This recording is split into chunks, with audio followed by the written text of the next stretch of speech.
እዛ ቪድዮ ርኢና ያስክን መለስ ንእስነት ክልቢ ከይቋፀረ ውሎ መሓውርኪ ከይተረረ ዕደል መጻኢኺ ከይመርመሮ ክዲ ይብሉ ክለው ተሓዋሩ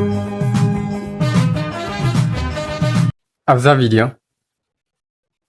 ብቅዱስ ቁርኣን ተኽሊል ገይሮም ዝተማርዓው እዮም ዝስዕስዕ ዘለዉ እግዚአብሔር ናብ ህይወተይ ይእተ ኢልካ መሊስካ ድማ እግዚአብሔር ካብ ህይወተይ ውፃእ ማለት እዩ። ስለዚ እዚ ድማ ቅዱስ ጉና ክርዶሙ ናይ እግዚአብሔር ይፈርድ እዩ። ቅዱስ ጳውሎስ እውን ተናጊርዎ እዩ። ከይተረዶ ናይ እግዚአብሔር ስጋና ደም ዝወስድ ናይቲ መለኮታዊ ስጋና ደሙ ዕዳ ኣለዎ ይብል።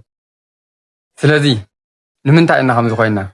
ኣብ ሆሴዕ ምዕራፍ 4 ቁጥሪ 6 ህዝበይ ሰኣን ፍልጠት ይጠፍእ ኣሎ ይብል እሞ ቀፂሉ ድማ ካህናት እውን ንኸውዶም ክብሉ ሕጉታቱ ከም ዝረስዕዎ ይነግር። ስለዚ እዚ ተሓታቲ መን እዩ? እቶም ከይተረዶም ቅዱስ ቁርኣን ተቐቢሎም ብተኽሊል ዝምርዑ ኣለዉ።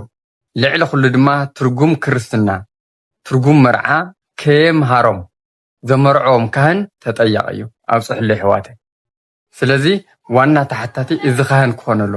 ቤተ ክህነት ኣይሰርሕን ኣሎ ደኣ እምበር ንሱ እውን ደቂሱ ደኣ እዩ ዘሎ። ቤተ ክህነትና ምእመን ስለ ዘይሕሉ ዘሎ ደኣ እዩ እምበር እዚ ካህን ኣነስ ናይዛ ዝምርዐው ዘለዉ ክጥየቕ ቁንና ቤተ ክርስቲያን ክወሃቦ እዩ ዝግባእ። ምክንያቱ ናይ እግዚአብሔር ደመ መለኮት ስጋ መለኮት መቐለዲ ስለ ዘይኮነ። ነስተውዕል ኣሕዋተይ ናብ ህይወት ንመለስ። እግዚአብሔር ሕሸና ናብ ኩሉ ክትባፃሕ ሸር ወልዎ